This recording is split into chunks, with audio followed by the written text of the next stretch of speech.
తీర్పు దేవుని ఇంటి వద్ద ఆరంభమయ్యే కాలం వచ్చింది. ప్రియులారా, తీర్పు కాలం వచ్చింది. తీర్పు కాలం వచ్చింది. నోటితో ఒప్పుకోవడానికి భయం వేసే మాట అది. కడుపులో వణుకు పడుతుంది రాత్రి నుంచి. తెలుసా దేవుని వాక్యం ఏం చెప్తుందో? ఏదో ఒక కార్డు వాడి ఏదో విధంగా కృప పొంది ఇలాగ గింటుకొచ్చే ఇన్ని సంవత్సరాలు. గుర్తుపెట్టుకోండి దేవుని బిడ్డలారా, వస్తుంది అనట్లేదు. తీర్పు దేవుని ఇంటి వద్ద ఆరంభమయ్యే కాలం వచ్చేసింది.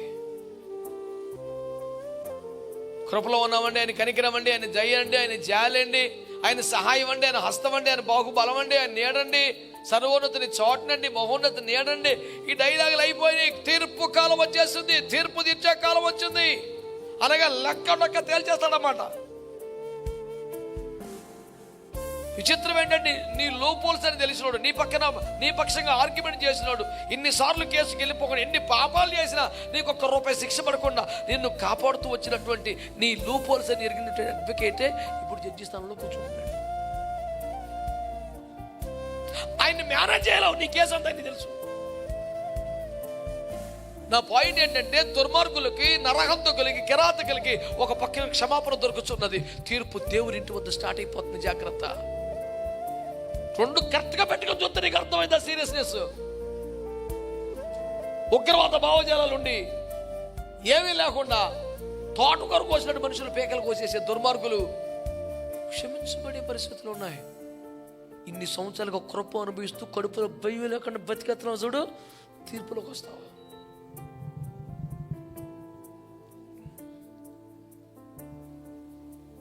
తమాష కాదు. తీర్పు దేవుని నుంచి ఆరంభమయ్యే కాలం అయిపోయింది. అయ్యా సరదా తీరిపోతుంది, స్టార్ట్ అయిపోతుంది కూటం.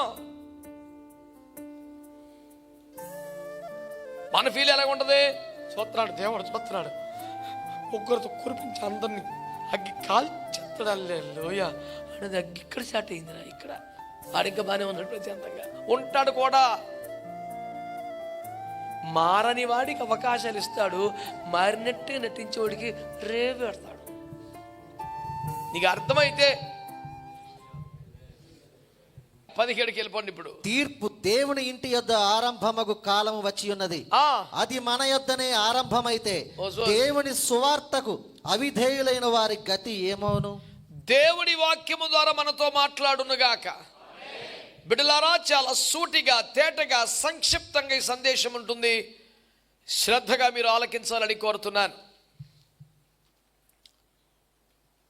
ఈ వాక్యమును మీరు జాగ్రత్తగా వినగలిగితే శ్రమల గురించి అగ్ని వంటి మహాశ్రమలు అన్నాడు, తట్టుకోమన్నాడు, నిలబడమన్నాడు. క్రైస్తవుడైనందుకే శ్రమ అనుభవిస్తే ఆ పేరును బట్టి దేవుని మహిమపరచమన్నాడు. అన్యాయముగా అడ్డగోలుగా తప్పిదనం బట్టి ఎవడు బాధను అనుభవింప తగదన్నాడు. ఇన్ని చెప్పి లాస్ట్లో అంటాడు, ఇన్ని బాధలు, ఇన్ని శ్రమల గురించి చెప్పినప్పుడు ఏం చెప్పాలి? ఇది కేవలం కొంతకాలమే, మీకు ఆదరణ రాబోతుంది, సంతోషం రాబోతుందని చెప్పాలి కదా. ఇప్పుడు దా చెప్పిన ఈ బాధలు, శ్రమలు, అగ్ని వంటి శ్రమలు ఇవన్నీ చెప్పి దానికి ముక్తాయింపు కొసమేర్పు ఏంటంటే, తీర్పు దేవుని ఇంటి వద్ద ఆరంభమయ్యే కాలం వచ్చుచున్నది. అది మన వద్ద ఆరంభమైతే మన పరిస్థితి ఏంటి అన్నాడు. ఈ శ్రమల గురించి, అగ్ని గురించి, బాధల గురించి ఇన్ని చెప్పిన పెద్ద మనిషి వెన్న పూసినట్టుగా మాట్లాడాలి కదా. నోరు గాలిపోయినోడికి వేడి వేడి మిరపకాయ బజ్జీ అట్ట ఐస్ క్రీమ్ కదా ఇవ్వాలా. ఉపశమన వ్యవహారం ఏమి ఉన్నట్టు కనబట్టం లేదే. ఇప్పుడు దాకా ఏపేసావు పొలోమని శ్రమలో, అగ్ని వంటి మహాశ్రమలో. అయ్యో మీ మీద దేవుని ఆత్మ నిలబడతాడు, భయపడకండి. క్రైస్తవుడు అయినందుకే బాధపడుతున్నావా? ఆ పేరును బట్టి దేవుని మహింపరచాలి. ఇలాంటి మాటలు చెప్పుకుంటూ వచ్చాడు. దేవుని చేస్తామండి మరి ఇంకా అని నడుపుతుంటే బండి ఇంకేదో పెద్ద ముగింపుకి వచ్చినప్పుడు కొత్తగా ఇంకోటి పాయింట్ పట్టుకొచ్చాడు. ఏంటంటే, తీర్పు దేవుని ఇంటి వద్ద ఆరంభమయ్యే కాలం వచ్చేసిందంట. వచ్చేలాగుంది కాదు, అది వచ్చి ఉన్నది. ప్రియ సంగమ దేవుని బిడ్డలారా, వింటున్న సమస్త ప్రజలారా, తీర్పు ఆరంభమయ్యే కాలం వచ్చింది. అన్న మాట గట్టిగా అందరూ. ఇంతకాలం కృప పొందావు, ఇంతకాలం ఆదరించబడ్డావు, రెక్కల మీద మోయబడ్డావు, ఆయన నీడలో దాగి ఉన్నావు, నీ పాపములు క్షమించబడ్డాయి, ఉత్తరవాదిగా తను ఉన్నాడు అంటే నీ పక్షంగా అడ్వకేట్గా ఉండి, ప్లేడర్గా ఉండి, నీ తరపున వాదిస్తూ నేను షీల్డ్ చేస్తూ కాపాడుతూ వచ్చాడు. నీ యుద్ధములన్నీ తానే చేశాడు, నీ పక్షంగా పోరాడాడు. నీవు యుద్ధ సన్నద్ధులపై తన సదులు నిలబడితే చాలు, తన ఎదుట నుండి తన శత్రువులను తానే వెలగొట్టేస్తున్నాడు. అన్నీ ఆయనే చూసుకున్నాడు, ఆయనే చేస్తున్నాడు. అనుదినమా భారం వహించున్నాడు, రెక్కల మీద మోయించున్నాడు, సమృద్ధిగా పోషిస్తున్నాడు, అగ్నిస్తంభంగా మేఘస్తంభంగా నడిపిస్తూ వచ్చాడు. ఏ లోటు కొరత లేకుండా చేసుకుంటూ వచ్చాడు. తన సొంత కుమారుని పంపించాడు, తన రక్తం ఇచ్చాడు, ప్రాణం ఇచ్చాడు, ఆయన వెళ్ళిపోయి ఆత్మను పంపాడు. ఇవ్వటమే ఇవ్వటమే ఇవ్వటమే ఇవ్వటమే. అరే నీకెన్ని మేలు చేశాను, నీకెన్ని డబ్బులు ఇచ్చాను అని అడగటమే తెలియదు ఆయనకి. ఇవ్వడమే. ఏదో సామెత ఉంది, గాడ్ గివ్స్ అండ్ ఫర్గివ్స్ అన్నట్టు. నీకు ఇవ్వటమే, క్షమించేయటమే. అన్ని వరాలు ఇచ్చాడు, చివరిలో క్షమాపణ ఇచ్చాడు. సడన్గా చెప్తుంది ఏంటంటే, తీర్పు దేవుని ఇంటి వద్ద ఆరంభమయ్యే కాలం వచ్చేసింది. తేరగా మన్నా పడుతున్న తినే కాలం అయిపోయిందేక, బండలో నీళ్లు దాగి హాయిగా ఎంజాయ్ చేసే కాలం అయిపోయిందేక. దేవుని కృపను చూసావు, దేవుని ప్రేమను చూసావు, దేవుని ఆశీర్వాదాలు చూసావు, దేవుని నడిపింపును చూసావు, దేవుని అద్భుతమైన బాహుబలమును చూసావు. చూడబోతున్న ఒక ముఖ్యమైన సంగతి, దేవుని తీర్పును చూడబోతున్నావు. చాలా భయపడాలి. దేవుని వాక్యములో తేటగా రాయబడిన మాట ఇది. తీర్పు దేవుని ఇంటి వద్ద ఆరంభమయ్యే కాలం వచ్చేస్తుంది.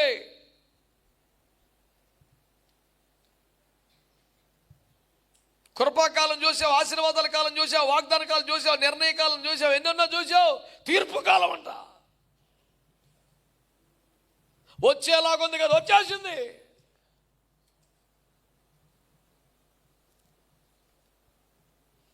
దేవుడు తీర్పు తీస్తే నిలబడగలవా? దేవుడు తీర్పు తీస్తే నువ్వు మొగ్గు ఎటు చూపుతావు? ఒక రాజుగారితో దేవుడు మాట్లాడుతూ, దేవుడు నిన్ను త్రాసులో తోచగా నువ్వు కొంచెము తక్కువగా కనబడితివి. దాని ఫలితం ఏంటి? నీ రాజ్యముని యొద్ద నుండి తీసివేయబడి వేరొకరి చేతికి వెళ్ళిపోతుంది. అక్కడ భాష ఎంత విచిత్రం అంటే, కొంచెము తక్కువగా కనబడితే, త్రాసులో కొంచెము తక్కువగా కనబడితేనే రాజ్యం వెళ్ళిపోతుందంట.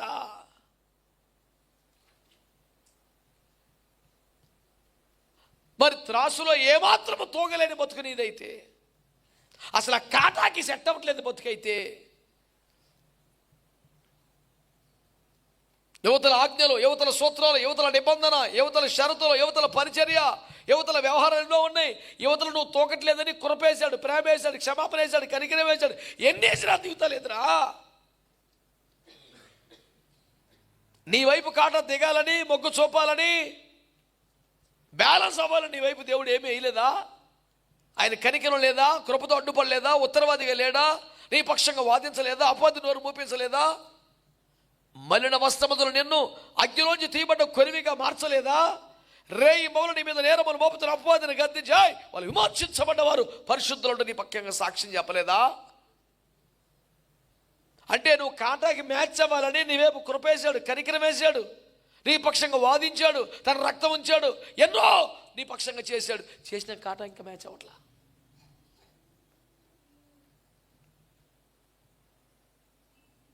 దేవుని తీర్పు ఆరంభమయ్యే కాలం వచ్చేసింది. కృపలో కొట్టుకుపోయావు, పరిశుద్ధుల ప్రార్థనలో కొట్టుకుపోయావు, దైవజనుల దీవులతో కొట్టుకుపోయావు, మీ పితరులు చేసిన మంచి పనులతో ఆశీర్వాదాలు కొట్టుకొచ్చేసావు. ఇక చాలు. సెయింట్ అగస్టిన్ అన్న స్టేట్మెంట్ గుర్తుందా? మా తల్లి కన్నీటి ప్రార్థనలు నేను కొట్టుకొచ్చానని చెప్పాడు. ఎంత గొప్ప మాట కదా. దేవునికి వ్యతిరేకంగా బతికిన వ్యక్తి అంట, ఇష్టానుసారంగా జీవించాడంట, ఘోర పాపాల్లో బతికాడంట, అసలు అటు మారుతాడని ఎవరు ఊహించలేని పరిస్థితి. కానీ ఆయన పేరుని డైరెక్ట్గా పలికే సాహసం ప్రపంచం చేయలేకపోతుంది. సెయింట్ అగస్టిన్ అనాల్సి వస్తుంది. There is nobody in the whole world to call him by name. The whole Christian world is calling him Saint Augustine. ఒకప్పుడు పచ్చి పాపి, ఘోరమైన స్థితి.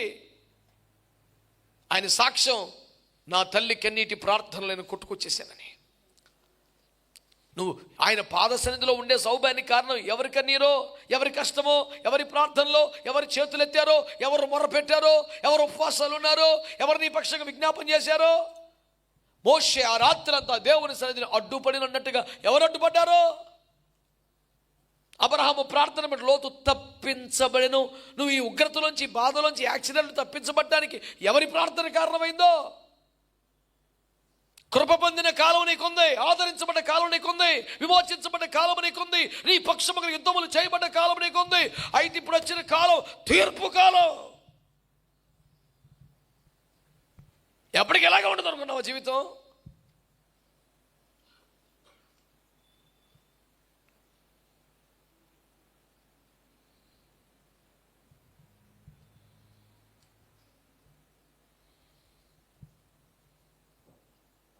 పరిశుద్ధుల పశ్చాత్తాప అనుభవాలు మనం లాగుగా సింపుల్గా, నన్ను దిద్దుము చిన్న ప్రాయము. చిన్న ప్రాయం అట.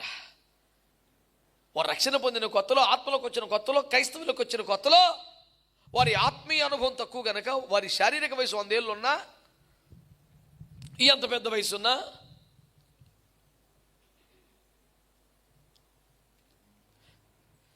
చిన్నోని ప్రభువా, ఇందులో నాకు పెద్ద అనుభవం లేదయ్యా, నీలో నన్ను నడిచింది తక్కువ నాయనా, నన్ను కనికరించి బాబని దండం పెట్టి పరిస్థితి. ఏదో ఒక కార్డు వాడి ఏదో విధంగా కృప పొంది ఇలాగ గింటుకొచ్చేవి ఇన్ని సంవత్సరాలు. గుర్తుపెట్టుకోండి దేవుని బిడ్డలారా,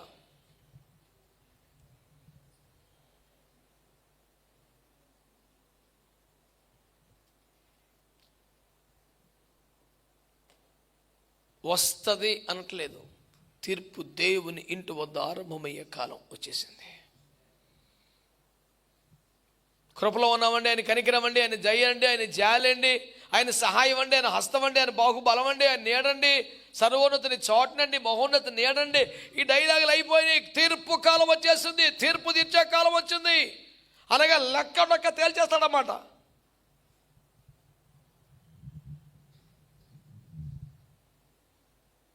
విచిత్రం ఏంటంటే, నీ లోపోల్స్ అని తెలిసినోడు, నీ పక్షంగా ఆర్గ్యుమెంట్ చేసినోడు, ఇన్నిసార్లు కేసుకి వెళ్ళిపోకుండా, ఎన్ని పాపాలు చేసినా నీకు ₹1 శిక్ష పడకుండా నిన్ను కాపాడుతూ వచ్చినటువంటి నీ లోపోల్స్ అని ఎరిగినటువంటి అడ్వకేటే ఇప్పుడు జడ్జి స్థానంలో కూర్చుంటున్నాడు. ఆయన్ని మేనేజ్ చేయలేవు, నీ కేసు అంతా ఆయన్ని తెలుసు.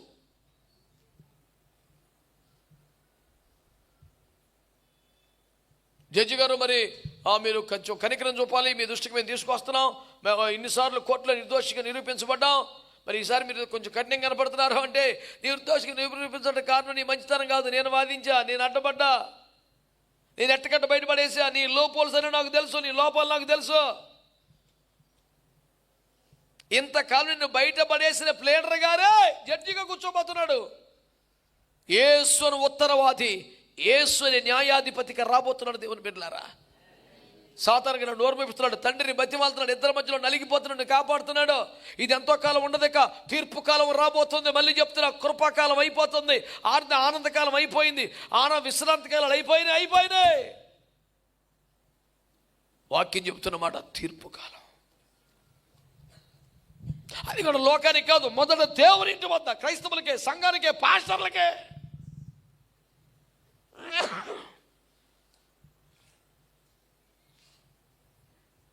దానియేలు చెప్పిన మాట ఎంతమంది చెప్పగలను? నేను చెప్పగలను, నాకే ధైర్యం చాలట్లేదు. ఏంటన్నమాట? నేను నా దేవుని దృష్టికి నిర్దోషినిగా కనబడితేనే గనక దేవుడు సింహాన్ని పంపి, క్షమించండి, దూతలను పంపి సింహాల నోర్లు మూయించాడని చెప్పాడు.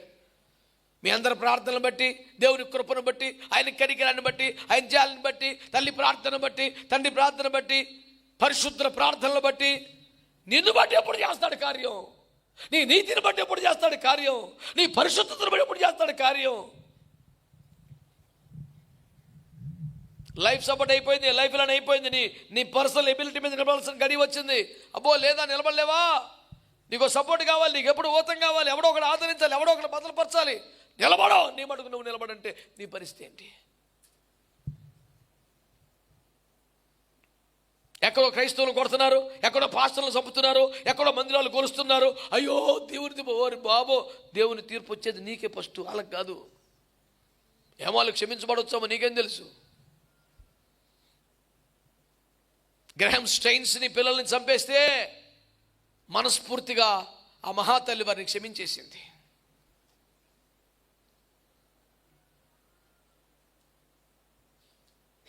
ప్రవీణ్ పగడల గారిని చంపేస్తే ఆయన సతీమణి వారిని క్షమించేసింది. మన చార్లెస్ ప్లేట్ని చంపేస్తే ఆయన భార్య కన్నీరు పైమవుతూ నేను వాళ్ళని క్షమించేస్తాను అంది.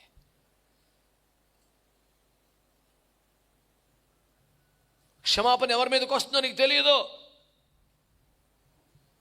నువ్వు ఆ దుర్మార్గులు శిక్షించబడతారు, వాళ్ళు అయిపోతారు, తీర్పు నీ మీదకి వస్తుంది. క్షమాపణ అంటే పోయింది ఆల్రెడీ. పరిశుద్ధులు రక్త కన్నీరు గార్చి వారిని క్షమించేశారు.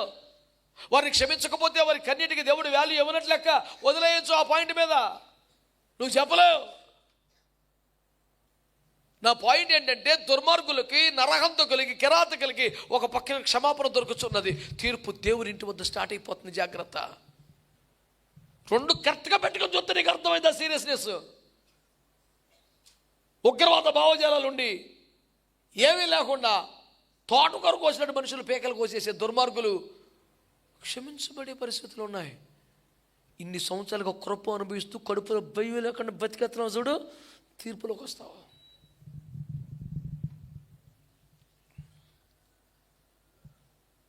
నీకేమనిపిస్తుంది? ఆడే క్షమించబడితే నాకు రాదా క్షమాపణ అని.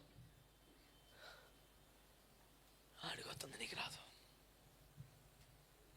తీర్పు దేవుని ఇంటి వద్ద ఆరంభమయ్యే కాలం వచ్చింది. ప్రియులారా, తీర్పు కాలం వచ్చింది. తీర్పు కాలం వచ్చింది. నోటితో ఒప్పుకోవడానికి భయం వేసే మాట అది. కడుపులో వణుకుపడుతుంది రాత్రి నుంచి. తెలుసా దేవుని వాక్యం ఏం చెప్తుందో?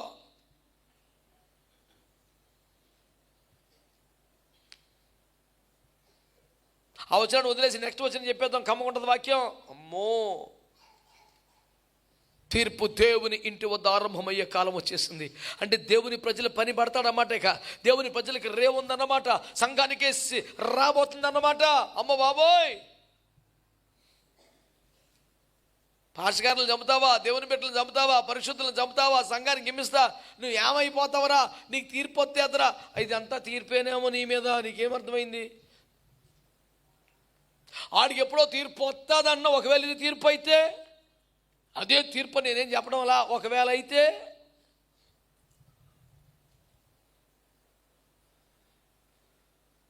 అట్లీస్ట్ సేఫ్ జోన్లో ఉండేపాటి భక్తి అయినా చేయాలి కదా. రిస్క్ ఫ్యాక్టర్ నుంచి బయటపడాలి కదా. ఆల్రెడీ హార్ట్లో చిన్న తేడాలు ఉన్నాయి అని తెలిసినప్పుడు నువ్వు ఆ రకంగా నెయ్యి నూనె తినేస్తుంటే ఏసు రక్తం ఏం చేయు, మొత్తం జామ్ అయిపోతుంది కదా. అవన్నీ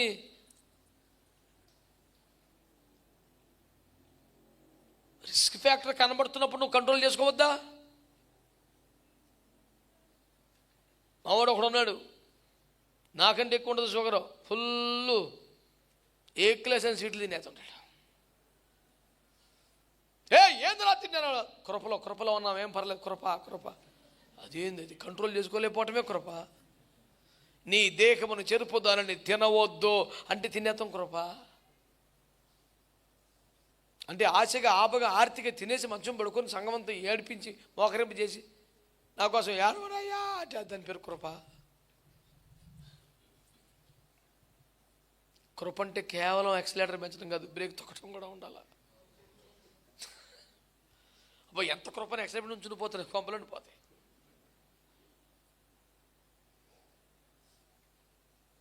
యాక్సిలేటర్ బాగా పెంచినోడు కృపలో ఉన్నట్టు కాదు, పద్ధతిగా అవసరాన్ని బట్టి బ్రేక్ పర్ఫెక్ట్గా అప్లై చేసేవాడు కృపలో ఉన్నట్టు లెక్క. మంది ఏ కృప? నీ ఇష్టమేక. తీర్పు దేవుని ఇంటి వద్ద ఆరంభమైపోతుంది. మనమేమనుకున్నాం? చూస్తున్నాడు రా దేవుడు, ఎన్ని బాధలు పెడుతున్నావు, నీకు దేవుని శిక్ష రాబోతుంది, దేవుడు న్యాయవంతుడు రా, హల్లెలూయా, ఇవన్నీ మాట్లాడతావు. ఒక ఆయన ప్రార్థన చేస్తున్నాడు, గాయములు మానుపో, రేపువాడు నువ్వే, మానుపో నువ్వే, మానుపో అన్నాడు. ఎవరు నా కసురుకున్నావు, ఈపులు పెట్టి కొడితే మళ్ళీ ఒక దెబ్బ అమ్మా అని అంటే నోర్మై నువ్వు ఎవరిని గద్దించేది చిరాకు వచ్చేస్తుంది. అంటే ఈయన ఎవరైతే తిప్పలు పెడుతున్నారో, ఎవరైతే బాధలు పెడుతున్నారో వాళ్ళు ఏం చేస్తలేదు దేవుడు, వీడికి బీపీ వచ్చేస్తుంది. నువ్వు నా పక్షంగా ఏదో చేస్తావు అన్నాడు, వాళ్ళని వదిలేసావు, నన్ను బాగా నిలిపేస్తున్నావు, ఇలాగైతే బాగాలేదు, నువ్వు మరి చాలా నమ్ముకున్నావు, మరి ఏదో ఒకటి చెయ్యి అంటే ఈ ప్రార్థనకి యేసుప్రభు రెచ్చిపోయి ఫ్యాక్షనిస్ట్ లాగా 2 బాంబులు తీసుకెళ్ళి అవతల చేసేయాలా? ఏమనుకుంటున్నావు యేసుప్రభుని అసలు? జిందాబాదని కార్యకర్తల వాయిస్ పెంచి ఆ భాష కూడా తేడాగా మార్చి పదమే తప్పుగా పలికి తిక్క మాట్లాడేస్తుంటే ఆవేశం ఇంట్లోంచి బయటకు వచ్చేసి తుపాకి తీసి అలా గాల్లో కాల్చేసేవాడు. ఉగ్రవాద తండాక నాయకులు అంటారు యేసుప్రభు తండ్రిని. లోకం ఇచ్చినట్టు కాదు, నా శాంతిని ఇస్తాను మీకు అని చెప్పాడు. నా శాంతి అంటే ఎట్లుంటుంది తెలుసా? నీళ్లతో నిండిపోయి తెరచాప చినిగిపోయి మునిగిపోతున్న దూరంలో దర్జాగా పడుకుంటమే అది ఆయన స్టైల్ ఆఫ్ శాంతి. నా శాంతి అంటే ఎట్లుంటుంది? తెరచాప చెరగదో అది ఇనప చాపగా మారును. కొత్త ప్రత్యక్షతలు వచ్చేస్తారు బాబు కొడుకుని. లోకం ఇచ్చింది కదా నా శాంతి, ఆయన శాంతి ఎలా ఉంటుంది? ఒక మహాకవి రాశాడండి, అలజడి రేగ ఎదలో నీ శాంతి చూడ అన్నాడు. ₹1 ఇచ్చేచ్చా లైన్కి? ఎవడెవడికో నందులు పందులు ఇస్తున్నారు కానీ ఆ బాబుకి ఇవ్వాలా? ఓ గుర్రమో గాడిద ఏదో ఒకటి. అది ఏంటండి? అలజడి రేగ ఎదలో నీ శాంతి చూడ. నువ్వు అంత కూల్గా ఉంటే చూసినా పిచ్చికేస్తున్నాడు. ఓ పక్క తెరసాపు చినిగిపోయింది, దూరం నీళ్ళతో నిండిపోయింది, ఇక మునిగిపోద్ది. ఆ దశలో తెచ్చేపడుకొని నిద్రపోతున్నాడు.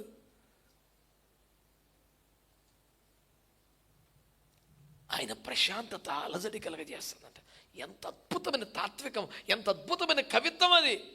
రాత్తం అంటే అదండి, చల్లకాగితం దొరికిందని పెన్నులు ఇంకొందని గీసిపారేస్తున్నావు దరిద్రం. నాకు కలిగింది బాధ, దాని కారణం రాధ, ఇది కథ కాదు వ్యధ, నీవేనా బా పనికి మాలంత రాయి ఎవడు పడతాడు రాతనాడు. ఈ చివరక్షరాలు కలిస్తే కవిత్వమే కది. మొత్తం సబ్జెక్ట్ అంతా చెత్తే ఉంటుంది, అక్షరం చివరితో కలిసింది.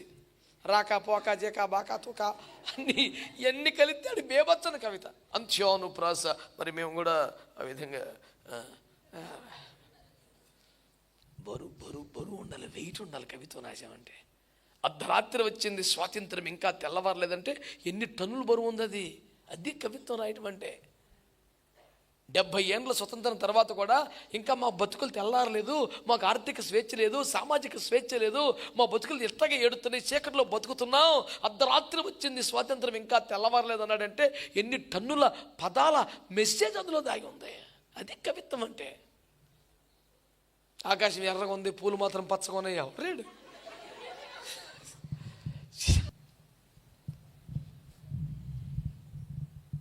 మేలుకో నాయన, తీర్పు కాలం వచ్చేసింది. నేను పాస్టర్ గారిని, నేను 72ని, నేను బిషప్ని.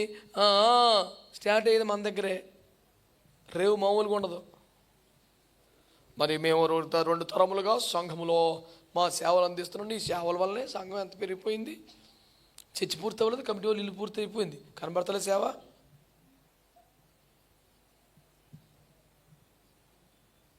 పేపర్ కూడా వచ్చింది ఓ ప్రముఖ సంఘాన్ని గురించి. ఎందుకు నన్ను చెప్తారు, అన్నీ నాతో చెప్పింటారు మీరు.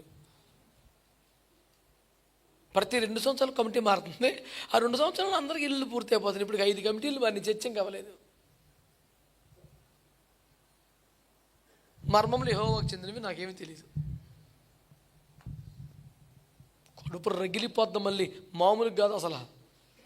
నెహెమ్యా ఒక్కొక్కరిని జుట్లు పట్టుకొని చెంపల మీద కొట్టినట్టు కొట్టాలనిపిస్తుంటుంది. లేకపోతే ఎక్కడో మిషనరీస్ వచ్చి ఎక్కడి నుంచో వచ్చి కొందరు సముద్రంలో సంవత్సరాలు ప్రయాణం చేసి, కొందరు కాయలు నడకన కొన్ని దేశాలు నడిచారంట. కాయలు నడకన నడిచి భార్యలు చచ్చిపోతుంటే, పిల్లలు చచ్చిపోతుంటే వాళ్ళ చేతులతో వాళ్ళు పాతి పెట్టుకుంటూ ఇక్కడ కష్టపడి సేవ చేసి తమ తెలిసినటువంటి తమ దేశస్తుల సహాయాన్ని కోరి 30 ఎకరం, 40 ఎకరం, 50 ఎకరం కొని ఒక్కో చర్చి పేరు రాసి చచ్చిపోయారు మిషనరీస్. ప్రపంచమంతా మంది 2 తెలుగు రాష్ట్రాలు తీసుకో, విశాఖపట్నం CBM కాంపౌండ్ మొదలుకొని ఆ చివరి దాకా చెన్నపట్నం దాకా ఈ లైన్ చూసుకొని కోస్టల్ బెల్ట్ మెయిన్ లైన్ చర్చేసుకుని ఎకరాల కొద్ది భూములు అన్నీ మిషనరీలు కొనిచ్చినాయిగా. చిన్న ఎకరం చిన్న చర్చలు కానీ చెప్పేది. 100 ఎకరాల ఆస్తులు ఉన్న చర్చెస్ అన్నీ కూడా ఎవరు కొన్నాయి? ఇవన్నీ 100% మిషనరీస్ కొన్నాయి. వాళ్ళందరూ డబ్బులు ఉన్న ఒక్కడు కాదు. ఈ యూనివర్సిటీలు పెట్టి ఆడవాళ్ళ జీవిత తలరాతలు మార్చి మనకు బైబిల్లో లిపులు చేసి ఇన్ని చేసిన విలియం కేరీ చెప్పులు కుట్టుకునేవాడండి. ఎవరు సంపన్నులు, ఎవరు గొప్పలు? నానా సావులు వచ్చి తేవలు చేసి 30 ఎకరం 50 ఎకరం కొంటే ఆ చర్చలు అంటే ఇప్పుడు 3 ఎకరాలు 5 ఎకరాలు మిగిలిన ఏమైపోయినాయి? ఎవడరా తిన్నవాడు ఎవడాడు? ఎంతమంది కలిసి తిన్నారు? ఎట్ట దోచుకున్నారు? 50 ఏండ్ల క్రితం 70 ఏండ్ల క్రితం చర్చి పేరు మీద 30 ఎకరాలు ఉంటే సంఘం పెరిగింది అన్నావుగా, శాఖోపశాఖలు అన్న 30 ఎకరం మరి 300 ఎకరం అవ్వాలి కదరా చర్చి పేరు మీద. 3 ఎకరం ఎట్టయింది? సిగ్గుండాలి మాట్లాడతాక ఎవరికైనా మళ్ళీని.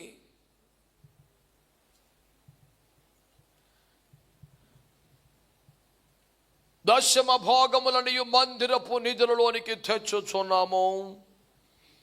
మరి 30 ఎకరం 50 అవ్వలేదరా?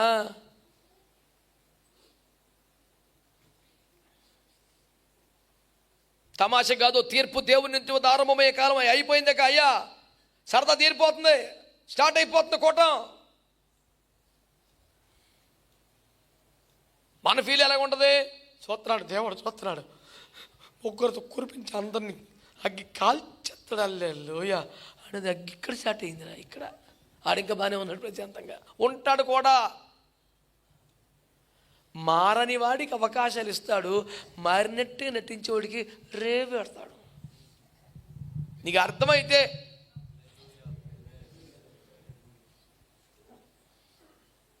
నీకు చెప్పలేను కానీ ఒక ముక్క చెప్పి వదిలేస్తాను. నిర్గమ 4:24 ఈ మాటతో సరిపెడతాను. ఈ పూట టీవీరా నిర్గమనం ఎక్కడుంది? అతడు పోవు మార్గమున సత్రములో యెహోవా అతనిని ఎదుర్కొని అతని చంప చూడగా.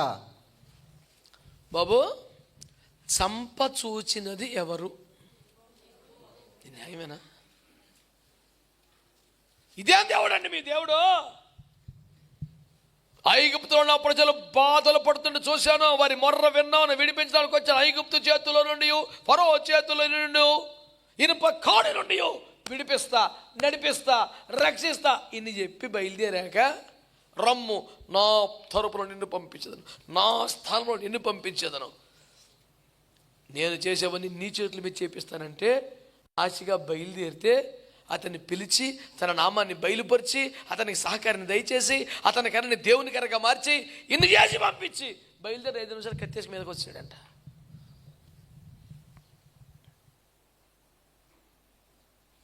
మోషేని విమోచించడానికి కదా పంపుతానన్నావు, మరి మోషేని చంపడానికి వచ్చావే?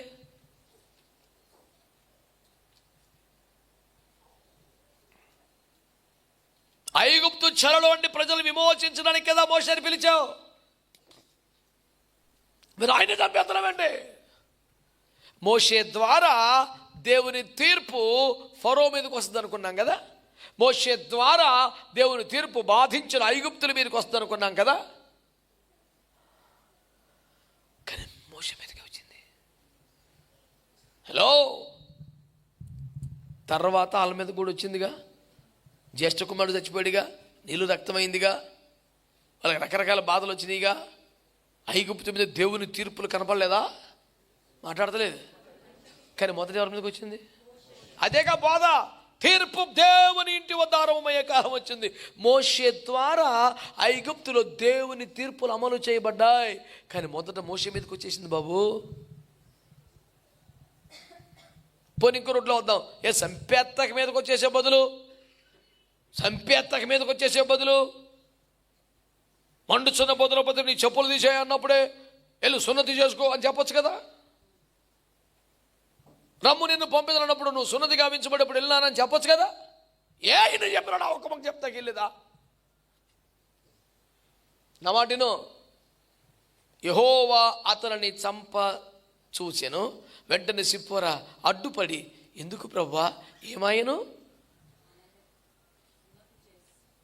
ఒక్క సెకండ్లో తను అడ్డం వచ్చి అతనికి సున్నతి చేస్తే అప్పుడు దేవుడు సర్లేపో నిలిపాడంట. నేను అన్నాను, ఎందుకు సిప్పోరకు అంత బాగా తెలిసిందంటే చిన్నప్పటి నుంచి ప్రార్థనలు పెరిగింది కాబట్టి. అవునా? లేవి కుమార్తె కాబట్టి, 40 days ప్రేయర్లో ఉంది కాబట్టి. అసలు ఆమెకి ఇత్రో బ్యాచ్ అక్కడ మిథ్యాను యాజకుని పెంపకం అదే. వాళ్ళెవరు సున్నతి చేయబడిన వ్యక్తులేమి కాదాల్లో. అబ్రహాముకి సంతానానికి మాత్రమే నియమించబడ్డ విధానం ఇదే. హలో, ఇది కొత్తగా ఐగుప్తులోంచి ప్రజలు విమోచించబడ్డ తర్వాత వాగ్దాన దేశానికి వస్తున్న ప్రయత్నంలో సున్నతి చేయమని కొత్తగా చెప్పింది కాదు. అబ్రహాము దినములలోనే నేను ఇప్పటికే దీవించాను, ఇంకా ఆశీర్వదించాలంటే నీకు నాకు మధ్యలో ఒక నిబంధన ఉండాలి. ఆ నిబంధనే హృదయ సున్నతి. దాని గురితే దాని సూచన గోప్యాంగ చర్మం కోయబడాలని చెప్పాడు. శరీర సున్నతి పాత నిబంధనలు కూడా ప్రాముఖ్యం కాదు, చాలా మందికి తెలియదు. పాత నిబంధనలు అయితే అది శరీర సున్నతి, కొత్త నిబంధనలు అయితే అది ఆత్మ సంబంధమైనది. వారి బాబు నువ్వు బైబిల్ చదివాడురా, ద్వితీయోపదేశకాండంలో చెప్పాడు, ఇర్మియా గ్రంథంలో చెప్పాడు. ఇదంతా కొత్త నిబంధన. ద్వితీయోపదేశకాండం, ఇర్మియా గ్రంథం. వారి శరీరమునకు సున్నతి కలిగినది కానీ వారి సున్నతి హృదయ సంబంధమైంది కాదు. నేను వారి విషయంలో కోపడతానని చెప్పింది పాత నిబంధనలు రా బాబు. చదవా బైబిల్ తినక అసలు. అదేంటి మరి పాత నిబంధన శరీరానికి సున్నతి జరిగేది కదా. సున్నతి హృదయానికే, పాత నిబంధనలు కూడా. అది సున్నతికి గుర్తు మాత్రమే. అప్పుడు గుర్తు అది, ఇప్పుడు గుర్తు బాప్తిసం. అసలు మ్యాటర్ హృదయమే. అప్పుడైనా ఇప్పుడైనా నీకు తెలిసత్తలేదు బైబిల్ సరిగ్గా. పాత నిబంధనలో కూడా సున్నతి శరీరములో జరిగింది. అసలు సున్నతికి గురుతే, అది నిబంధనకు గురుతే. నిబంధన హృదయానికే జరగాలి, సున్నతి హృదయానికే జరగాలి. సున్నతి హృదయ సంబంధమైనది. ఇది ఎప్పుడు నుంచో ఉంది కదా. నా పాయింట్ ఏంటంటే ఈ ఉపదేశంలో పెరగల, ఈ నడిపింపులో పెరగల, ఈ గోత్రంలో పెరగల, అసలు ఈ దేశమే కాదు. ఆవిడికే తెలిసిందంటే నీకు తెలియద్దా? మాట్లాడవేంటి? నువ్వు దేవదూతలు కూడా తీర్పు తెచ్చాల్సిన స్థాయి ఉంది రేపుదన. అలాంటి నీవు ఈ కూడా చెప్పించుకుంటే ఎలాగమ్మా? మోషే ద్వారా ఐగుప్తులో తీర్పులు అమలు చేయాల్సి అనుకున్నాడు, కానీ మోషే సెట్ అవ్వలేదు కాబట్టి ఇన్ని చెప్పిన మాట చెప్పక్కర్లా. అది చెప్పొచ్చు కదా, చెప్పక్కర్లేదు. అదే తెలిసి ఉండాలి సహజంగానే. పూర్వము నుండి ఉన్న ఆజ్ఞలు, పూర్వం నుండి క్రమాలు. ఇలా ఉండాలని తెలీదా? బాప్తిసం పొందాలని తెలీదా? మారుమనసు పొందాలని తెలీదా? సన్నిధికి రావాలని తెలీదా? పాపం చేయకూడదు. నీకు తెలియదు చెప్పాలి కొత్తగా. తెలుసు కదా నీకు. తమాషాలు చేయొద్దు. మారుమనసు పొందాలని తెలుసు, బాప్తిసం పొందాలని తెలుసు, దేవుని సన్నిధికి రావాలని తెలుసు, దేవునికి ఇష్టమైన పనులు చేయకూడదని తెలియనట్టుగా నటించేస్తా ఉంటే తీర్పు దేవుని ఇంటి వద్ద ప్రారంభమయ్యే కాలం వస్తుంది. అకస్మాత్తుగా దేవుని శిక్ష నీ మీదకి వస్తే పరిస్థితి ఏంటి? యెహోవా అతని మీద పడి అతని చంపచూచెను.